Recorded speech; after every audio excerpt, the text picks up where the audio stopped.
in different periods of my life, there's different things I'm tracking. And when I track, I'm literally guaranteed to be successful. And the reason I'm so confident about that is because if I'm not moving towards the success I want, I at least have the numbers to tell me why, and then I can adjust them so that I begin to move towards the success I want. Welcome to the Wits and Weights podcast. I'm your host, Philip Pape, and this twice-a-week podcast is dedicated to helping you achieve physical self-mastery by getting stronger, optimizing your nutrition, and upgrading your body composition. We'll uncover science-backed strategies for movement, metabolism, muscle, and mindset with a skeptical eye on the fitness industry so you can look and feel your absolute best. Let's dive right in. Wits and Weights community, welcome to another episode of the Wits and Weights podcast. Today, I'm super excited to have Cody McBroom on as my guest to share his expertise, his philosophy, some inside strategies with us today for looking like you lift. Cody and I will discuss how to use data to reach your goals more efficiently, how to balance training for aesthetics and performance to improve your body composition, and how to overcome plateaus and obstacles along the way. We'll also get into Cody's coaching and podcasting experience and how to maintain a balanced life. Cody McBroom is a trainer, sports performance specialist, and sports nutritionist, and the owner of Tailored Coaching Method, a world-renowned online fitness and nutrition coaching company. I learned about him through his Tailored Life podcast, which I highly recommend following, and I personally listen to just about every episode. And my impression of Cody is that he's a passionate guy when it comes to strength training, when it comes to people and nutrition science, and believes in using individualized and flexible approaches to help his clients get the best results possible. Over the last 12 years, he's worked with everyone from bikini and physique competitors to TV show actors and numerous WWE stars. But most of all, he's worked with everyday people just like you and him and me, helping them finally look like they actually lift. Cody, I'm stoked to welcome you to the show. Holy shit, man. That was great. That was the best intro I've ever had somebody do for me, man. Thank you. That's awesome, man. No, I appreciate that. It's a high standard. I really appreciate that. It's well-deserved. Again, I've been listening to your stuff, and the listener is going to gain a lot of value from this. So let's just dive in. We all love transformation stories. So tell us yours. How did you go from being what you call a bit beyond chubby as a kid to competing in a bodybuilding show and coaching celebrities and everyday people, and then eventually creating the Tailored Coaching Method? Yeah, man. It's pretty crazy. It's a wild journey because I was always kind of like the black sheep of the family, just in the sense of, my dad, he moved out and owned, I don't know how this worked because he wasn't even 18 yet. He moved out at 17 and already ran a karate studio. So he ran a Korean karate studio, was a black belt. He was doing street competitions. He was in magazines. He was very fit. And my mom was a gymnast and backpacker, just outdoors person, extremely fit. Her dad was an Olympic kayaker, he did the rings in the Olympics too. So dude was jacked. My brother just naturally stayed lean. He could just eat whatever and stay lean, played soccer and stuff like that. And I was just this chubby kid, I think looking back, it's funny because, and I'm different than a lot of people in my family in many ways. Just my personality type, my attitude, like I love my family to death, but I stand out. And one of the reasons was as well, because I was just always just a heavier kid. And the more I look back at it and kind of have studied genetics and all that stuff, it was definitely like epigenetics. At the end of the day, I wasn't a couch potato. My brother played video games a lot, but I was always outside. I was always playing. I was always doing stuff. But I didn't eat the best when I was a kid, and that ultimately resulted into it. So from being a baby, I was a big baby all the way to high school. I was just always heavier.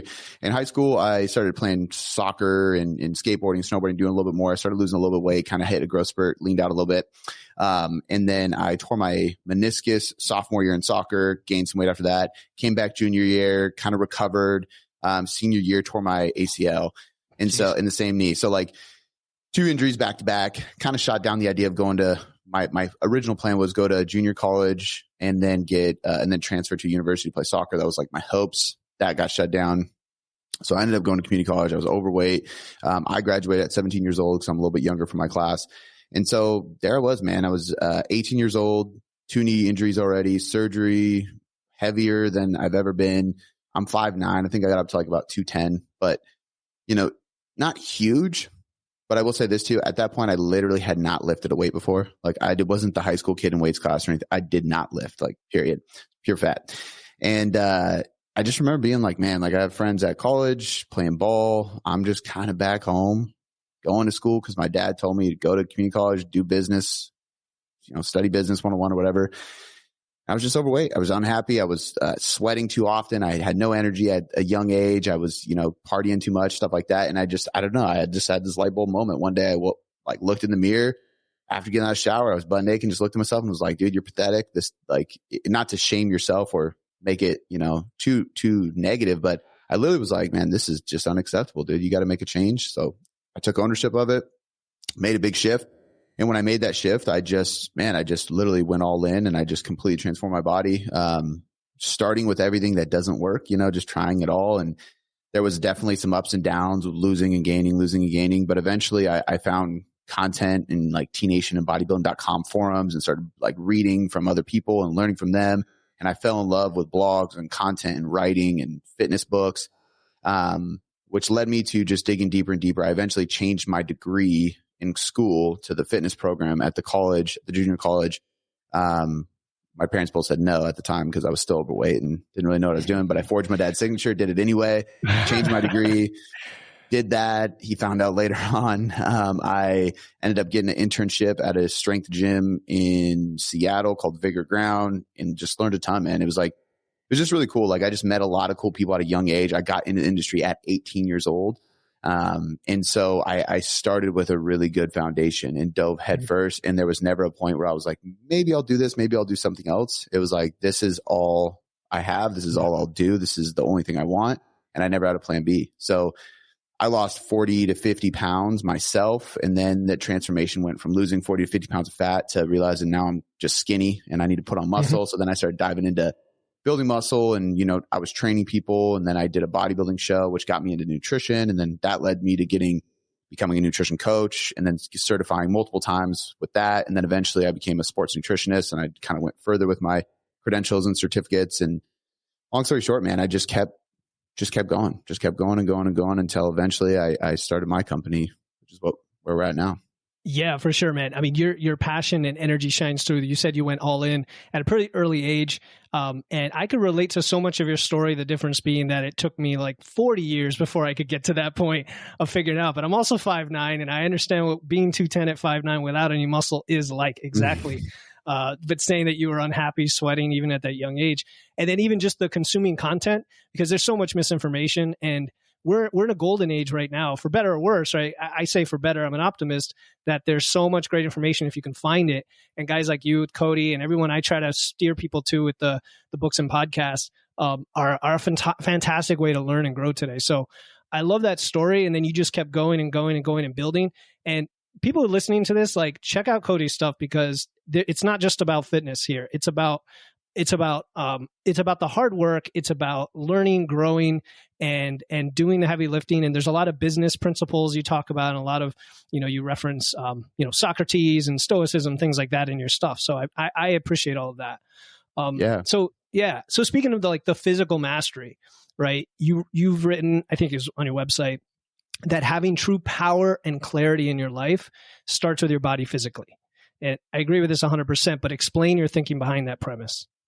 Yeah. So this is, I used to say, I actually made shirts for clients way back years ago that said, your body is the fastest path to power. Or maybe the shirt just said your body is the path to power, because it was big on the back. But that's always been kind of something in the back of my mind, because I did not do good in school. I wasn't a philosophical person. I didn't read. I wasn't an intellect until I found fitness. And I didn't, fitness, in the transformation I made physically, it created a level of self-mastery in so many other areas. Like, it's what taught me discipline. It's what gave me grit and willpower and self-control. It's what taught me purpose and meaning in life. It's what gave me more motivation to push. It's what allowed me to create more self-belief and eliminate self-doubt, because I kept proving to myself what I could do and what I was capable of. It gave me more confidence, which gave me the ability to take action and take more risks in life, which led to more success. It opened up so many doors for me. And I think some people will hear that, and if you're a fitness professional, it might seem as if, or if you're not a fitness professional, you might think that that only applies to fitness professionals because, yeah, it opened up all those doors for me because I'm a coach, because I'm in the industry. But I kept having all these clients experiencing the same things. Like they had better marriages. They found the girl or found the guy, or they got a raise at the job. They were able to start waking up early and meditating and journaling. They started doing other things that they wanted to do because they finally had the energy, the confidence, the fitness, the everything, the body image that they wanted in their mind, like everything. And so I've always been that way. And once I went through a program years ago called Wake Up Warrior, I'm not a part of it anymore. And truthfully, I like it. What they do is great and all. It's things have changed for sure. With the way of the world today, everything kind of shifts and just gets kind of like a lot of stuff gets pretty extreme. And, once something small gets so large, it loses some of the meaning behind it when it started. So I say Wake Up Warrior carefully because I just know that things are more polarizing today, Sure. Anyway, they had this thing called Core 4, and Core 4 stood for body, being, balance, business. And body was your body physically. Being was yourself spiritually, mentally, emotionally, whether that meant like your religious faith or what you believe in the universe or God, or it's just like your mindset, confidence, whatever. It's just you, personal development, right? Balance is your relationships. So if you have a spouse, your spouse, kids, whatever, or your family, your friends, just other people. And then business is your career, your finances, investments, whatever. And it taught me a lot about life because those things are always connected. Like the way I always looked at it. And I have I have a lot of tattoos now, but I have some tattoos that kind of like represent this idea or this story of life. And it's this idea that, you kind of have this quote unquote kingdom, if you will. And your kingdom is your body, your life, your story. And it's standing on 4 pillars. And that's body, being, balance, business. It's these 4 aspects. Those 4 aspects are the things we constantly think about. They're the things that we constantly set goals for. They're the things that we are jealous of other people when they have something that we want. It almost always fits into those categories. Mm-hmm. When we think about goals we want to achieve in life, it's in those categories. When we think about a partner we want in life and we want to see if they have the same mindset or they want the same things out of life, so on and so forth, it's in those categories. And so they're all connected. And if one crumbles, the kingdom falls, right? So if I'm crushing in business, I'm shredded, I'm like very confident, but my relationship sucks, I promise it's only a matter of time before the rest of the shit falls apart, right? And if you have a great relationship, but your job is causing a lot of stress or you get laid off or anything, that's going to cause stress elsewhere. If you're super out of shape, unconfident, unhealthy, always getting sick, that's going to bleed into the others too. So there had to be this way to like let them all survive and thrive, really, right? And what I found was that they always had to go in that order: body, being, balance, business, which meant you take care of yourself physically, then you take care of yourself mentally, emotionally, and spiritually. Then you take care of the ones around you, and the business, the career, the passion, the finances, it figures itself out once those do, right? And so your body is the fastest path to power in all those. It's kind of the idea. Yeah, man. Yeah, that there's so many themes like that in life when you think of health, wealth, relationship, spirituality, right? Or the virtuous cycle, or the fact that, one thing leads to another, and placing the body first. If you think about it, that's our connection with the earth, with people, with the things we touch, the things that we do. And if that doesn't exist or in any healthy state, you can't do all the other things. So I absolutely love that, Cody. So body, being, balance, and business. It also reminds me of the idea of like, the self-worth that you get from improving your body physically then leads to the self-confidence and now gives you the ability to help somebody. It's like in the airplane, you have to put the mask on you before you help your kid, Yeah, good stuff. So getting deep here, Cody, as I expected. Yeah, that's right. And that's exactly it, man. You got to take care of yourself before any of those other things kind of work themselves out. And I think that it became very obvious for me, and I've kind of used that. I went through Wake Up Warrior when I was like 20 years old. So it's been like a decade of me just keeping that in the back of my mind and letting that be my North Star to direct me through the actions I take in life. And it's been a game changer, Yeah. And honestly, who would listen to you or follow you if you hadn't gone through that yourself, right? If you hadn't mastered it. Yep. So like your ability to impact others is springs from that. All right. So let's get a little bit more practical for a second here. On your podcast, you talk a lot about using data, measuring, tracking, using feedback. And actually just today, perfect timing, you posted on your IG account, if you're not tracking, you're guessing, and nobody guesses their way to a great body. So this speaks to me because I have an engineering background, an engineering mind. I think of like KPIs and measures and outcomes, and I love to coach with my clients in that approach too. People talk about it, tracking as being annoying or inconvenient, but I always say, well, how inconvenient is it to not know what's going on and not never have results compared to the minor inconvenience of tracking? So what would you say differentiates that approach, which I think is pretty core to how you do things, versus other methods, and then how that leads to better results? Well, I think that it kind of depends on what other methods we're looking at, because to say that I would never say, and it depends if we're just specifically talking about tracking macros. A lot of people read that and that's what they assume I'm talking about, which for the most part, it definitely is. It falls in that category. But if you are trying to reach a weight loss goal, you better be tracking your weight, whether you're tracking macros or not. If you want to reach a new business goal, you better be tracking KPIs and sales and leads and conversions. There's a lot to it, If you are recording a podcast like this one and you want to be successful with it, where are your downloads at? How many episodes a week are you doing? Where is your demographic? Where are your listeners? What time are they airing? Like, there's a lot to it. So growth in anything requires metrics. And that's the big point, right? You can't guess yourself to a great result or successful anything, really. And so the nice thing about macros specifically is that it does take that guesswork out of it, and it allows us to be sure that we're heading in the right direction. Now, everybody knows that there's more than one way to skin a cat. You can create a deficit in many ways, and a deficit is ultimately what leads to fat loss. So, of course, as you can imagine, I get people that comment on that, and they're like, what about this? Or what about this? And it's like, hey, is there a deficit being created? Yes. Okay. At first, you might be able to do that without tracking, but what happens when you plateau? How do you create a bigger deficit without tracking something? Even if you are following an old school meal plan, have zero idea of what you are eating on a caloric or a macro basis at the end of the day, you have to measure your food to know how much you're eating so that you can adjust that food. Because if you're eating a cup of oatmeal, you got to make it a half cup when you plateau to drop carbs, therefore calories, and therefore create a bigger deficit to lose more weight and break through the plateau. So the big thing is like, metrics are our GPS to success. And if we are being intuitive, we're guessing. And intuition only gets us, I wouldn't even say that. I was going to say intuition only gets us to success after we've done it multiple times. But even then, intuition only allows us to sustain or maintain the success we've already achieved. Because if you are able to, we talked about like Eric Helms and stuff before we started going. He did a full bodybuilding prep. I don't think he tracked his macros the whole time. I heard him say, and maybe he did at the very end or something like that. And that takes a lot of experience to be able to do, especially a bodybuilding prep. However, I don't think you can say that he was eating intuitively. We might say that because it's just easier to explain. If you say eating intuitively, nowadays we just know, that he wasn't tracking. But realistically, he was being very intentional. And in his mind, he knows how much he's eating. That's the whole point, is he can do it without macros because he knows the macros in his head. Yeah, he's turned himself into a food logger in his brain. Exactly. Yeah, right. Exactly. So like, even at that point, you still have metrics. So I think my big thing is, and I'm a very data-driven guy too, is I look at metrics with everything, man. I look at metrics for, even if it's simple like habits and we're tracking, right? I want to track my habits. I want to track my scores. I want to cross things off a to-do list. I want to track my weight. I want to track my macros. I want to track my biofeedback, my happiness score, HRV, energy. Like, not all of these things all the time, every day, but in different periods of my life, there's different things I'm tracking. And when I track, I'm literally guaranteed to be successful.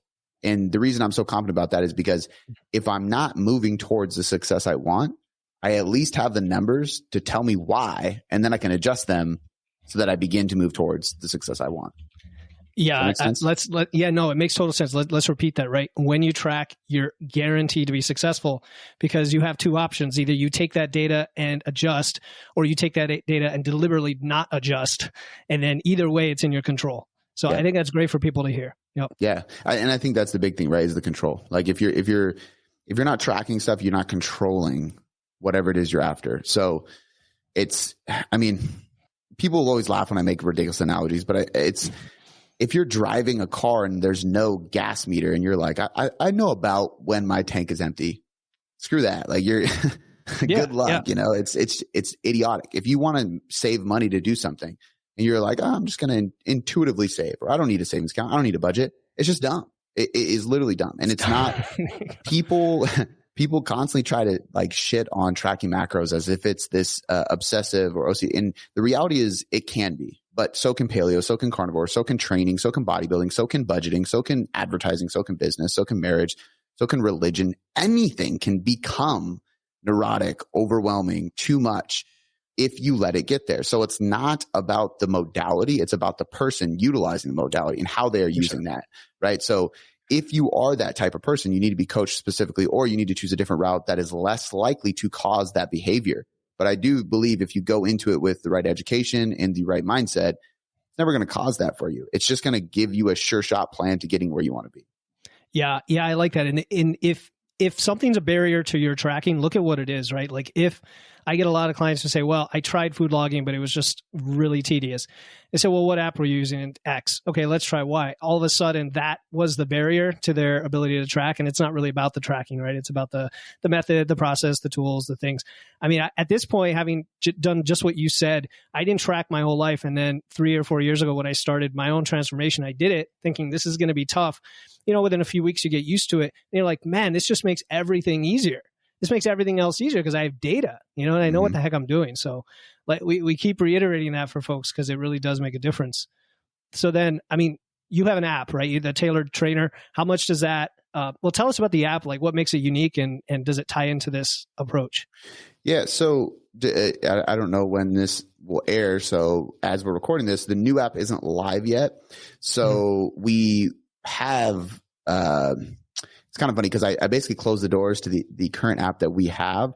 People who are in the app can use it, its function, but I enabled people's ability to actually sign up. And the reason I did is because we're transitioning, I've been developing an app because I used a third party, which is great. Like when you get started in the app world, there's no point in investing $100,000 in an app and trying to figure it all out because you don't know what you're getting into yet. You don't know if it's going to work. You haven't tested it. So I went the route of like, hey, I'm going to, start a membership kind of thing where people can buy programs for super cheap. And it's basically like, we did it so that the people who did nutrition coaching with us can find affordable programming. So they weren't doing dumb shit in the gym. They could actually have a good training program. But like having a random web portal with Excel sheets just isn't a business, So once I was like, oh shit, people really like this and they're actually signing up. Then I was like, okay, let's go to True Coach and we'll like figure out a way to manage that. And then it just got too busy because there was too many people in there. And then we were trying to get them in and get them out and do all this stuff. And it didn't work. And then I hired a company who is basically like a third party. They are the app company and they white label for fitness people. And I was like, oh, this is perfect. Way cheaper, still expensive, but I can just use theirs. And then after a while, you realize like there's so many things that I wish this app had because tech people created it, not fitness people. And so I decided to start investing in my own app. And so we should be done. Actually, it'll be done this month in April as we're recording this. And then we're going into like beta mode where we test it with some people and stuff to make sure all the kinks are out and we're good. But the app itself is just strictly training programs. So we do a lot of coaching where there's a lot of data driven coaching for both training and nutrition, primarily nutrition with people. And then the app is like basically your daily workouts. And there's only so many things that we can do inside this, right? Like, so when we're looking at training and we're looking at tracking metrics, there's obviously progressive overload. So how many reps are you doing? How much weight are you lifting, right? We need to track that because if you come to me and you're like, oh, I've been following this program for 4 weeks. I'm like, oh, cool. How much weight have you added to XYZ lift? I'm like, I don't know. I'm like, well, do you know if it's working? Like, are you getting better? Like, I think so. And if you're a natural lifter, I'm like, are you building muscle? I don't know. It's only been 4 weeks. The only guaranteed way to know is to measure or to track your progress in the gym. Because if your 8-rep bench press is going up, you're probably building some muscle. A bigger muscle has the capability of being a stronger muscle. So you got to do one of those, and you probably should be measuring too. But so the app obviously will allow us to track that. It'll allow us to track RIR, which is reps in reserve. So basically, how hard are you going? How many are you leaving in the tank? There's a lot of features and functions that we haven't fully committed to because we're in the development stage. So I'm not going to, say what they are because some of them will be there from the beginning and some of them will be like features that we add as we go. But when it comes to training, I think the biggest thing is that you got to be tracking your progress in the gym, and if you're doing that alongside your body composition measurements and weight and things like that, that's going to be the best way to ensure that you're actually making progress. Yeah, that's what it's all about. Yeah, no, I have some community members who wanted me to ask you about the app, and I'm not a personal trainer; I'm a nutrition coach, so I always like to find really good trainers or people who have programs to point them to. So it's good that we know that. This will probably be coming out in a few weeks, so it'll be still before it's out. Yeah. Yep. So we even, we actually dropped a program, well, 4 technically, 2 programs for guys, 2 programs for girls. It's like a 4-day and a 5-day men's, 4-day and 5-day girls, and Train Heroic. So you can go to Train Heroic and just search my name. And I basically came out with something in there and just made it cheap, 12-week program. Like, let me just make this cheap just so people have something to use until the app launches. Cause I can't fully commit to a date. It'll be out this summer, but I can't say exactly what day we're going to launch it. Cause I don't want to, I don't want to say something that's not true yet, but the app's going to be epic. I'm excited about it, man. It's going to be really cool to have my own app. And my goal is actually what you just said too, is to have trusted nutrition coaches have a resource as well that they can send their clients to. That is an app that is, it's all virtual. I mean, there's no coach in here. It's just, it has great programs written by me. It's done for you. You can track your metrics. You can see what you're doing, and it's cheap, super cheap. It'll be $29 a month, and it's like done for you. Yeah, I love it. You love it because that's, I mean, as a coach and my clients, there's a lot of frustration when it comes to tools. We live in a digital world, and even from a nutrition coaching side, there's no one thing that does everything you want. Just like you, I wish I could just leap forward in my business and like invest in my own custom app. I know the 100 things that it needs to do, and nothing does that today. Right? Yeah. So you do your best to work around it. So all right, getting back into the lifting nutrition, since you brought that up, people do want to look and feel better. They also want to lift and perform like an athlete. Sometimes these goals are in conflict, right? And this is why we use periodization, both from a training side and from a nutrition side. So how do we strike that balance? What's your philosophy when we talk about someone who comes in and says, I want to optimize my body composition, but I also want to be the healthiest. I want to live long and I want to perform. Hey listeners, this is Philip Pape, and I'm excited to announce our upcoming totally free 21-day challenge starting December 1st. It's called the Wits and Weights No Diet Holiday Body Recomp Challenge. This challenge is about learning how to achieve body recomposition. That's building muscle and losing fat at the same time without dieting or restriction throughout the holidays. I'll be giving you free videos, guides, and personalized coaching in a private group chat to help you enjoy the holidays while being satisfied and guilt-free. The kickoff call is Friday, November 17, and the link to enroll is in the show notes.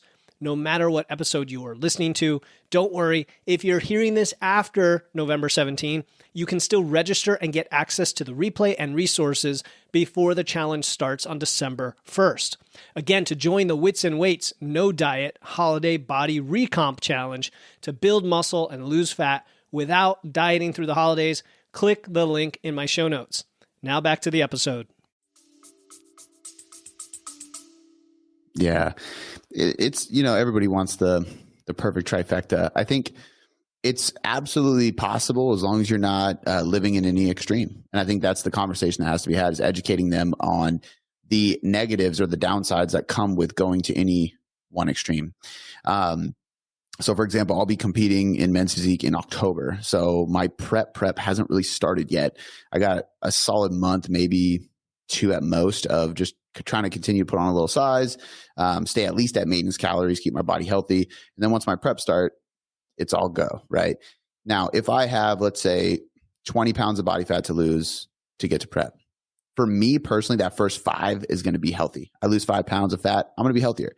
After about 5, I'm just getting to a point where I'm too lean. Because I'm already, I can see my abs. I'm already leaner than the average person. So this is the point, is that when you break through and get into that extreme range where you're so lean that it's no longer functionally healthy, that's where, there's downsides to it, right?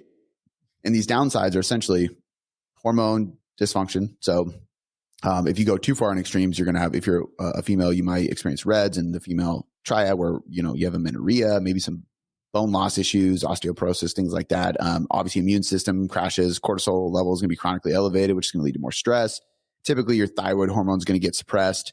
If you start having a lack of T3 to T4 conversion, which is your thyroid hormone, your metabolism is going to metabolically adapt. That's part of it, right? All of this is really part of metabolic adaptation. For guys, testosterone is going to lower, for women as well, but it's just not going to be nearly as big of a deal.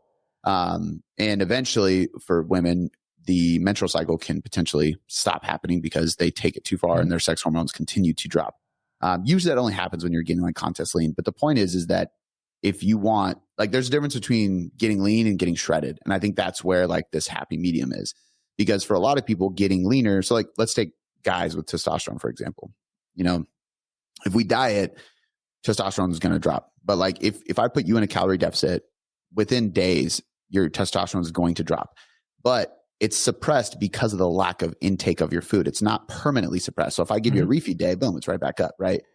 We're not reversing metabolic adaptation here with a refeed, but we're also not compromising testosterone by eating less calories for a few days. It's a short-term response. It's the same reason why they say if you're going to get your blood work done, do it fasted in the morning after sleeping. Don't go train or go eat, because those things can cause a drop in testosterone numbers. It doesn't mean training lowers testosterone. In fact, it's the opposite. So it depends when you're reading it. But the point is that when we talk about like long-term wise, the only way we're going to see a significant drop in testosterone for guys is if we take a diet too far or too aggressively, or we do it too frequently, right? And these are like, I always call them the dieting dials. We have intensity, frequency, and duration. If you diet for too long, that long-term diet fatigue is going to stimulate long-term hormonal adaptations like cortisol being too high, so the stress hormone, testosterone being too low, the sex hormone for guys. If you go too aggressive at the diet, you might experience those. If you diet too often, you're going to experience those. So we kind of have to balance these three dials or meters in order to find this happy medium, because for a guy who has 40 pounds of body fat to lose, the more body fat you lose, the healthier your testosterone is going to get, because that body fat is causing lower testosterone levels. However, if you lose 60 pounds when you only had 40 to lose because you're going to step on stage, once you get past that 40, now you're on the other end of it. You're getting leaner and leaner, and it's getting lower and lower. So there's this happy medium. And you know, as far as performance goes, it's very similar. It's just that if we have a lower energy intake because we're in a deficit, obviously our performance is going to take a hit. If we are not taking as much calories, it's going to be harder to maintain muscle, which makes it harder to train. It's commonplace, you know? For sure. So it's kind of balancing these things. You know, I think that the smartest thing to do is periodize them so that you can focus mainly on one thing at a time. And then for everyday individuals who have a considerable amount of body fat to lose, which I would say is, 20 plus pounds of just pure body fat to lose, I see no reason why they can't consistently get healthier, build muscle, get stronger while losing body fat. While losing weight. Yep. And that's recomp. And they would say recomp's impossible, but it's really not. They see it all the time in research, especially if you have a lot of fat to lose or you're brand new to lifting. But even somebody who's just hasn't been serious about it for a while, you can absolutely recomp. I see it I see it all the time. So, there's definitely a happy medium. I think it's just when you take it any which way to extremes, like if you want to be the healthiest person that lives the longest, you're not setting yourself up to get the most jacked or the most shredded or perform the best. If you want to be the strongest power lifter, you're also not going to be the most shredded or most healthy. So like you got to find out where the happy medium is for you. And if you want to take it to an extreme every once in a while, more power to you. Hey, this is Philip, and I hope you're enjoying this episode of Wits and Weights. If you're finding value in the content and want to stay up to date with all our latest episodes, be sure to hit the follow button on your favorite podcast platform. By following, you'll get notified whenever a new episode comes out, and you won't miss out on knowledge and strategies to level up your health and fitness. All right, let's get back to the episode. Yeah, I'm always wondering about that because, 4 or 5 years ago, I never would have thought I could even see muscle definition, let alone go to an extreme. And I haven't done anything like what you've done toward a show, but I'm very interested in potentially doing it.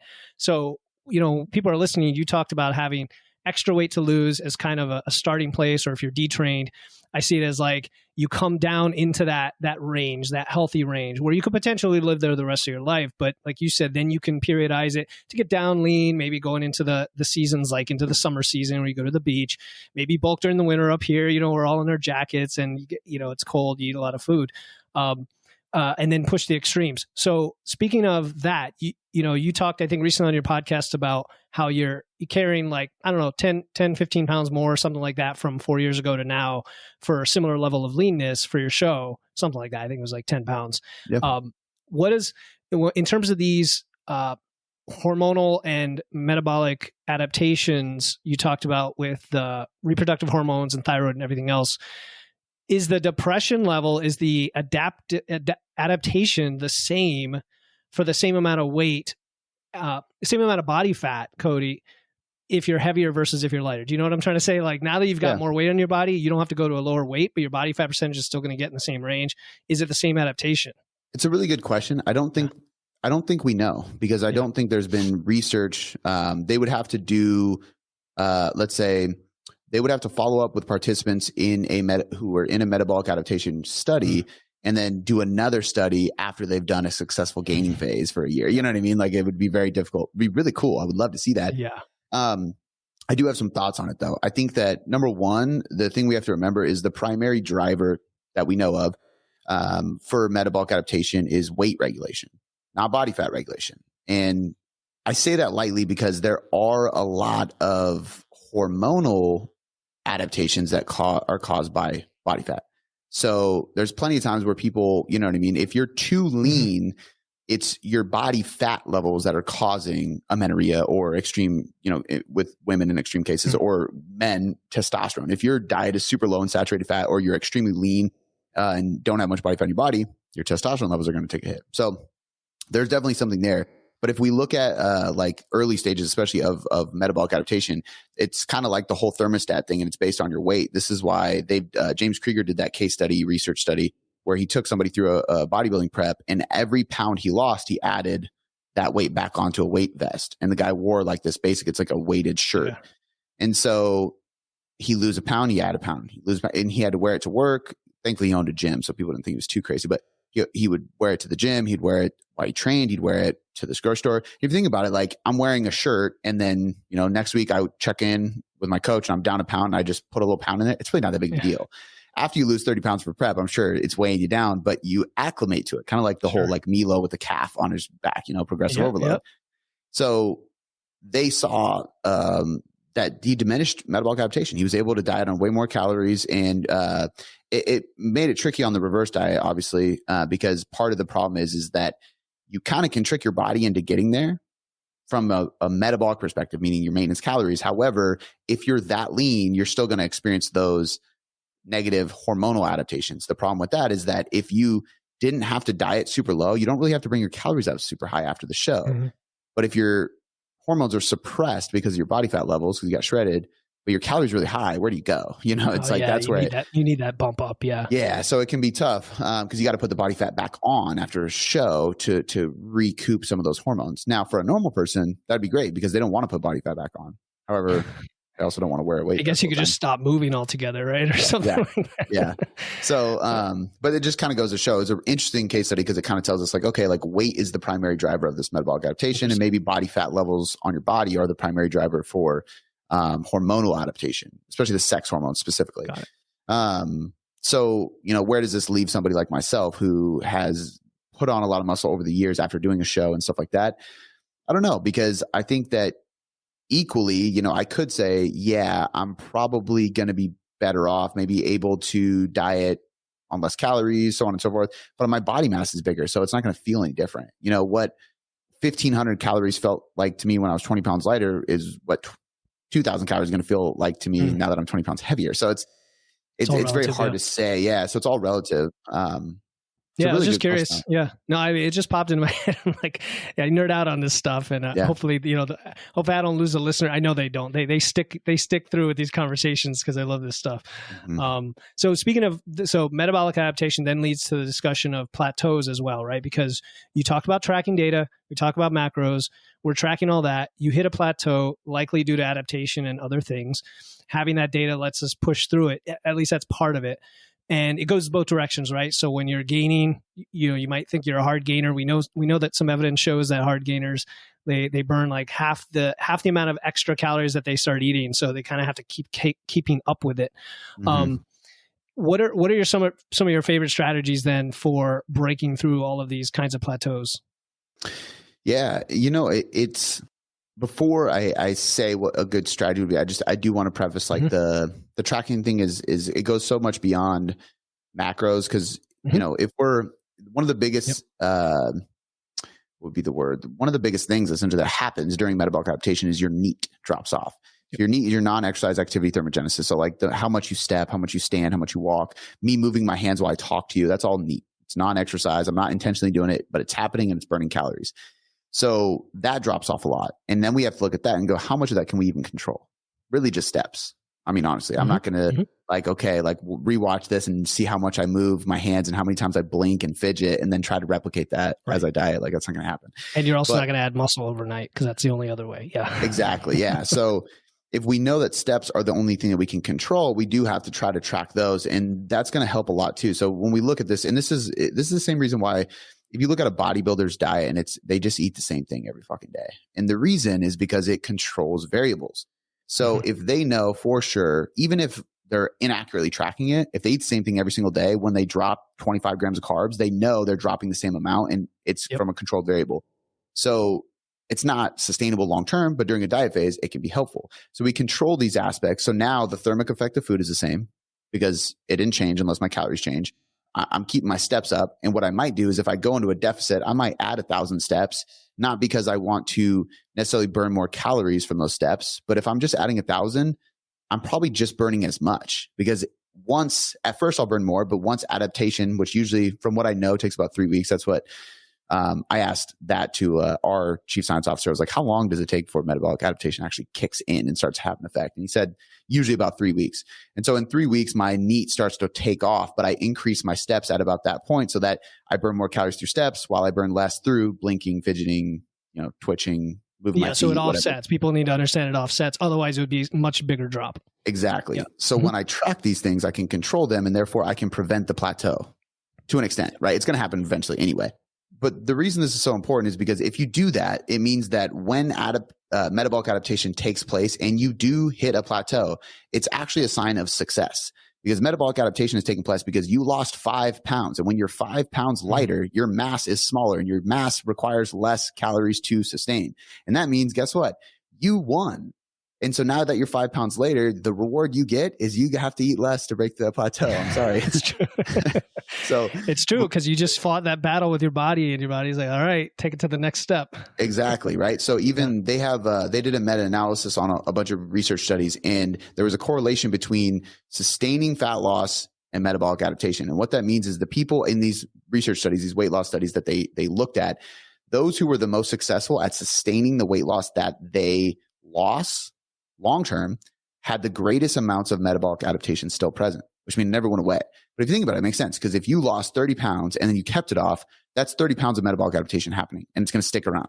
Now, you might have been able to reverse diet. You might have been able to kick things up, but there's still going to be a thermostat based on your total weight that's regulating off of the weight that you're at currently, right? And that's going to show the signal of metabolic adaptation, which shows us you kind of won, And if somebody's listening to this and they have 40 pounds to lose, I promise you that having a lower maintenance calorie intake is definitely worth losing that weight because it won't feel lower because at that point, it's normal for your body weight now, just like the higher intake was normal for your body weight then. It's just that you see a higher number. And your hunger signals will all be regulated at that level. Yeah, you'll 100%. Feel lighter and so on. Yep. Mm-hmm. Yep. And if you think about it too, like a lot of times when people go through great weight loss, there's plenty of research to support that the most common factors with these people, usually they weigh in pretty regularly, they strength train, like there's a lot of different things, but a lot of it too is they eat voluminous foods. They eat high fiber carbs, so they naturally shift to healthier habits that keep you fuller anyway. They drink more water, so on and so forth. So you won't even notice it. But I preface all that because we're controlling what we can control. And then when a plateau arises, we go, okay, we've controlled all the variables that we can control. And we're at a plateau now, and it's primarily because maybe metabolic adaptation is kicking in, but it's because I lost weight. So if you're listening to this and you hit a plateau and you haven't lost weight, it's because you didn't control the factors properly. Plain and simple. It means that somewhere in your NEAT dropped. You got to bump up your steps. You got to bump up your movement.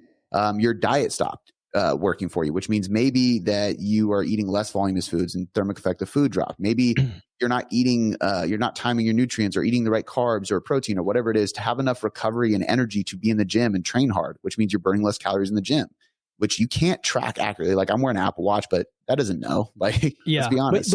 But you can track the symptoms of your recovery, your energy and mood, right? So bingo. And you can see progressive overload in the gym and you can rate your perceived exertion after you did some sprint intervals and tell it like, did you really go hard or was it dragging ass?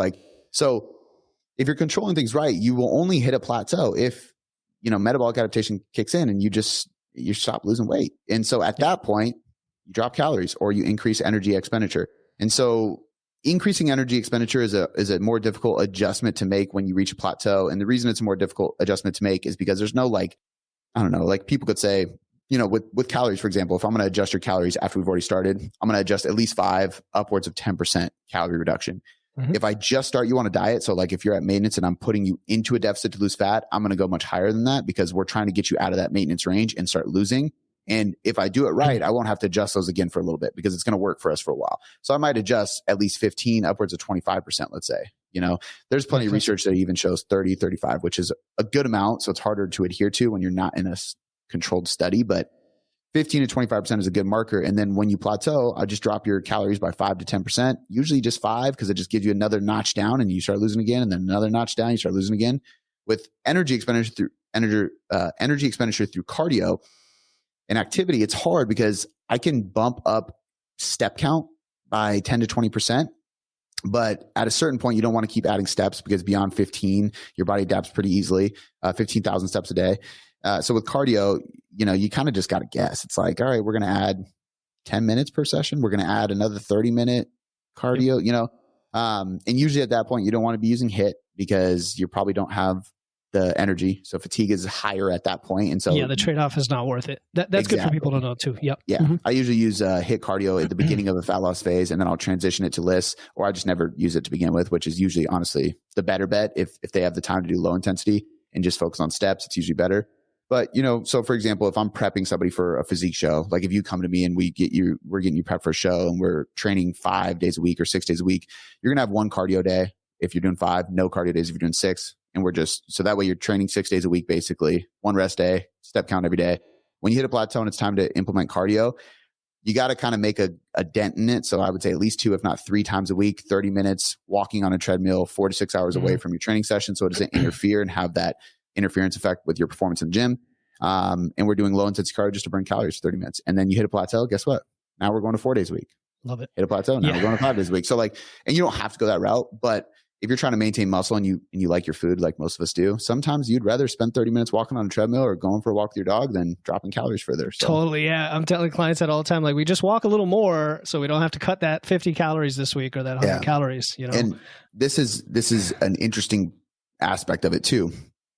With regards to metabolic adaptation, everything, there's a lot of research to support that if you implement cardio, you will naturally eat more calories throughout the day and you will naturally drop your NEAT. Your body is really, really smart.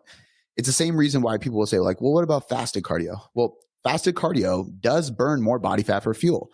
However, your body will upregulate its ability to use carbohydrates and glycogen throughout the day for energy if you use most of the fat in the morning. And so it offsets, regulates, balances out, and you're at the same net calories. So it doesn't matter.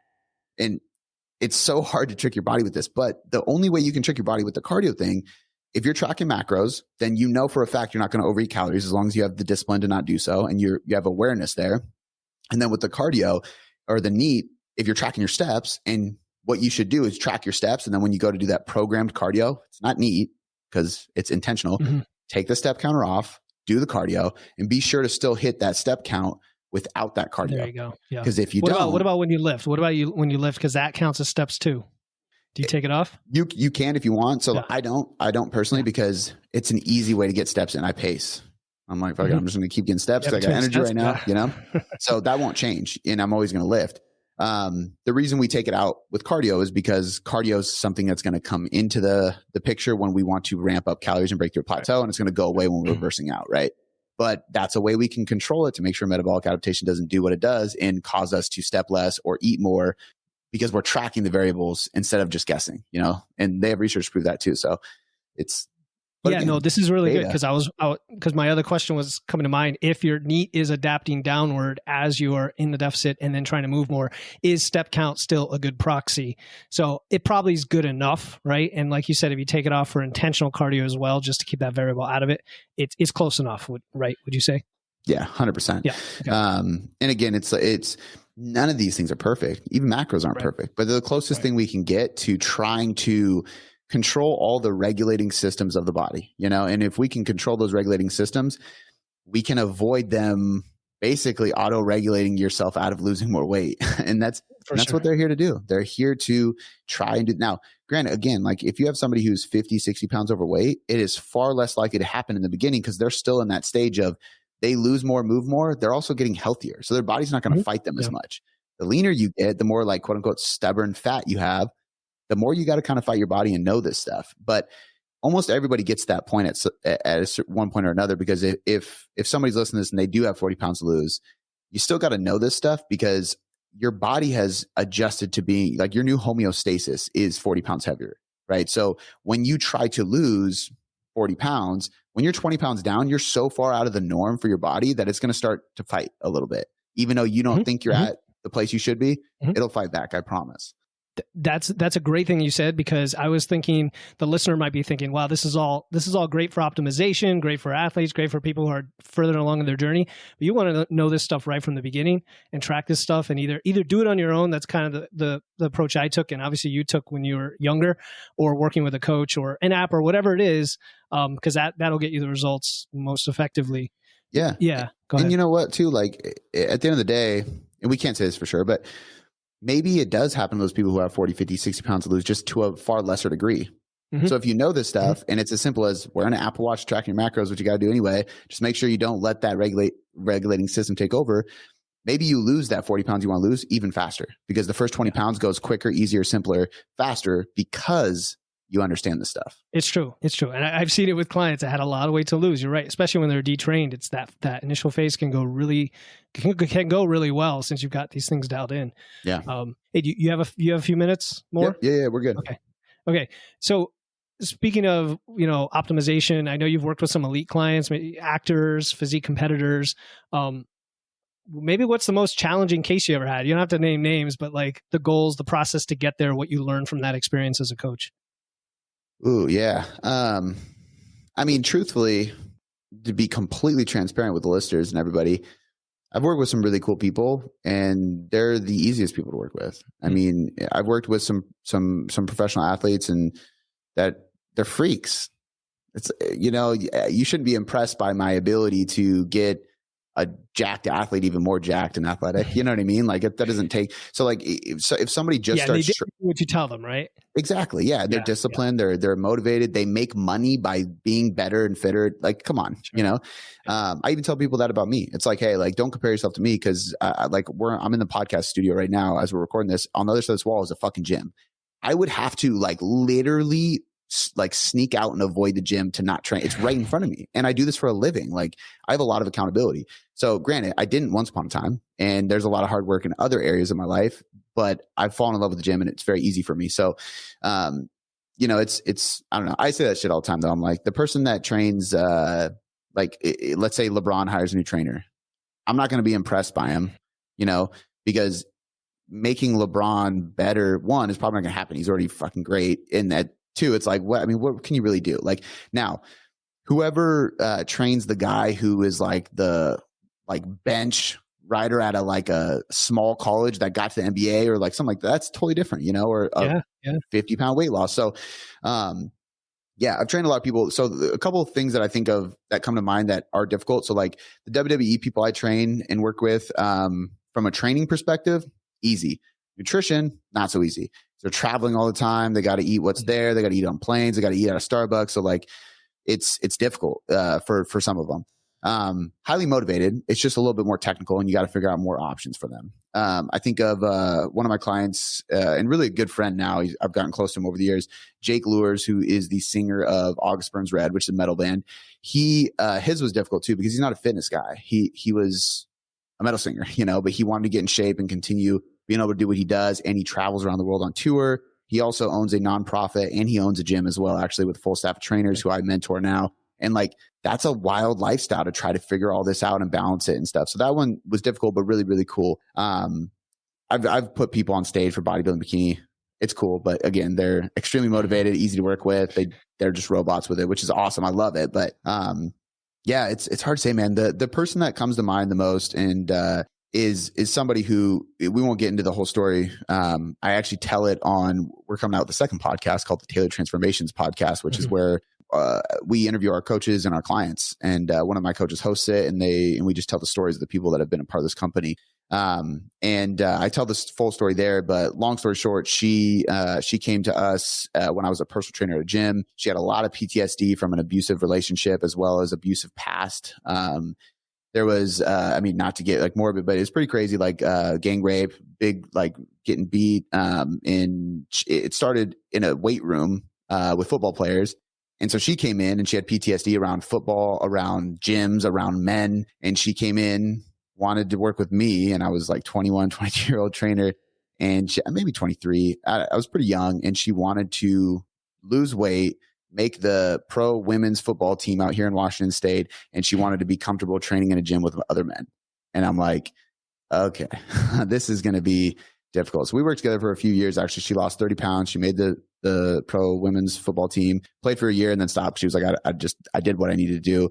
I believe she's still a member at the gym. I mean, she went through the whole transformation. That was probably the most difficult, insane growing process I've ever been through. And I've worked with a lot of people. I've helped people lose over 100 pounds more than once. I've helped, again, get people on stage, WWE, I say low level, but they're an actor. So like sitcom stuff like that, like not head roll Brad Pitt shit, but like, really cool people, man. And that one was something that it changed the way I processed the world for sure. Man. So, yeah. I mean, you never know who you're going to work with. And like you said, it's, a big name is whatever. It's the person, the individual, their challenges in life, probably a lot that you can relate to, even if you didn't have that specific experience. Mm-hmm. And when someone comes back to you a few months later and says, yeah, I got my physical transformation, but look at all these other things that are better in my life. I mean, that must make you feel great. Yeah, it was really, really cool, man. It was it was life-changing for her and for me, honestly. Yeah, I think you told that story on your podcast before. I think it sounds familiar, like a few months back. Yeah, we're almost at 900 episodes. So I know. There you go. I have no idea. That's a lot, man. Well, yes. So how's podcasting made you a better coach then? Man, it's a form of. I mean, it's one of my favorite platforms. I think it's allowed me to articulate topics really well because you can authentically work through science and coaching application, like better than any other platform, and it gives me a platform that I can do so without a time barrier, because I can turn on the mic out here and I can talk on a topic for an hour. And I know that I'm not doing a client check-in or on the phone with somebody or in a meeting that has a time cap or has one person on their side of the screen that is on a time crunch. Like, it's not specific to one person. So they don't need this answer right now to figure shit out, right? It's something I can just teach. And so it's made me a better teacher and communicator without a doubt, which in turn makes me a way better coach. It's taught me to study better because if you're going to talk on topic, you better study it first, So I've really had to learn how to find research, find information, study it, educate myself, and then learn how to interpret it in my own way. And then I'd also say more than anything, it's made me a better content creator, but more than anything, it was like to me, at least I feel like it was made for me. Like, this is the perfect platform for me and how I am as a human. So I was very grateful to get into podcasting because it allowed everything else I do to just resonate with people better and hit people better because they can listen to the real me talk for an hour. And I don't know, I've always said, like, if you can talk on a topic for an hour, you probably know what you're doing. It's a good sign for people to learn how to trust you and to really get a good sense of who you are. And it allows me to authentically and transparently talk about who I am as a person. And that, I don't know, that translates into people's headphones and I don't know, it hits home so well for people. I'm feeling you, man. 100%, because if I had to write articles or, do social media reels and that was the only way to get to people, it couldn't happen. Like, just being able to, like you said, think through things, and even the research. People get you. I know you do Q&A episodes all the time. I'm sure every single one of those questions comes in.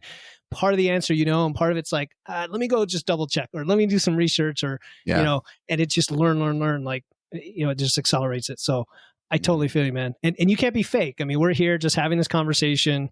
You never know where it's going to go. This couldn't happen 20 years ago. I always like to ask because it's pretty cool. It is really cool, and you get to meet, connect with a lot of cool people. Because, like, for sure, I used to pay for consults all the time, and they'd be like, "All right, so like, what's your goal? You want?" I'm like, "I just want to talk to you, man. I just want to like pick your brain, shoot the shit. You're a more experienced coach. Just want to talk to you." And then podcasting came out. I was like, "Wait, so I don't have to pay for this anymore? I can just exactly. I can just say it's true. It's true, man. You know how much I just got from asking you these questions today, right? That now is going to help me with my clients and their future episodes. So, and it makes me a better podcaster. It gets me in front of more people. It's a win-win all around. It's so great. I love it. Yeah. So, all right, maybe one or two questions and then I'll let you go. What are you working on now that's like, besides your app and stuff like that? The industry's changed a lot, even in 10 years. Like, are there trends, are there advancements, are there technologies that you're really excited about or experimenting with that, you want to talk about?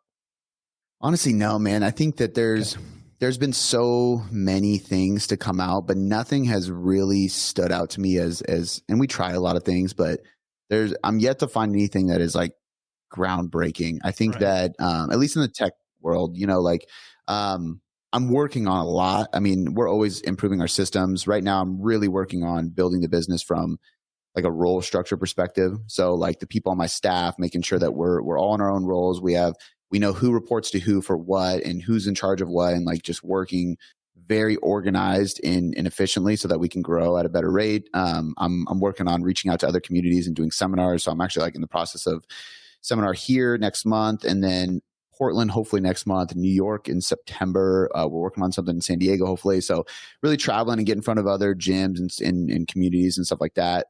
But none of that's tech. It's the app's tech, but I'm not doing any of the app people, stuff. Right? Systems and people. Yeah, exactly. Yeah. So the app is something I'm working on that I'm in meetings with developers all the time just to approve things and make sure it's moving in the right direction.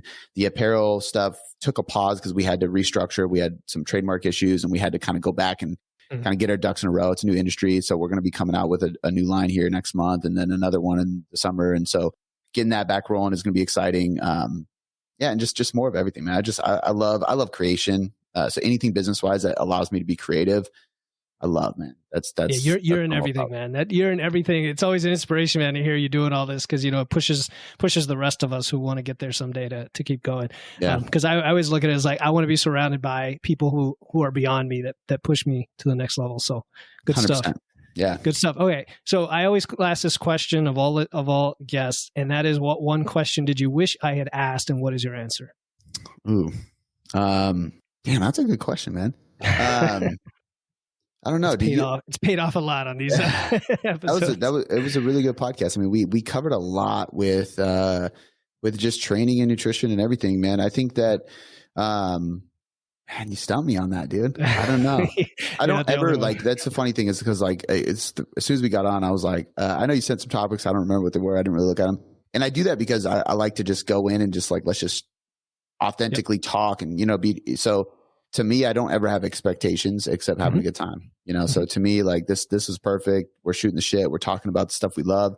And I just hope that I guess the only question I would say is what do you hope the listeners get out of it, and because I was about to say that anyway. And I just hope I hope somebody learns something. I hope somebody gets value from it. To me, I'm like, I have a big mission this year of like, every time I talk to somebody on video, every time I talk to somebody on the phone, every time I see somebody in person, every time I have somebody ask me something, any interaction that I have any single day of my entire life, I've made this commitment this year, 2023 hit. I was like, this is what I want to focus on is I want them to leave with more value than they came to me with. I want them to leave in a better mood. I want them to leave with a new piece of like knowledge, just a little nugget that can help them improve. I want them to have more positivity, more self-belief, confidence, anything. Like I want to be the person that puts energy in other people, when they step in a room with me. So I just hope everybody listening gets that. Like that's more than anything, 100%. They did because I did. And I know everyone listening, is here for that reason. They have that growth mindset. So thanks a lot, man. Where can listeners learn more about you? Yeah. So, Instagram at Cody McBroom. I post every day there. Everything else is on tailoredcoachingmethod.com. We write articles almost every week.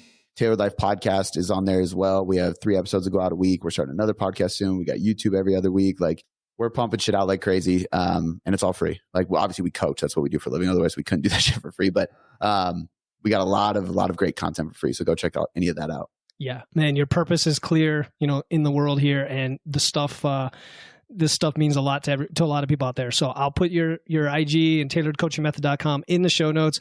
Man, you brought so much value today for a fact. Thanks again for coming on. Yeah, absolutely, man. Thanks for having me. If you've been inspired by today's interview and are ready to take action and build momentum on your health and fitness journey, just schedule a free 30-minute nutrition momentum call with me using the link in my show notes. I promise not to sell or pitch you on anything, but I will help you gain some perspective and guidance so we can get you on the right track toward looking and feeling your best.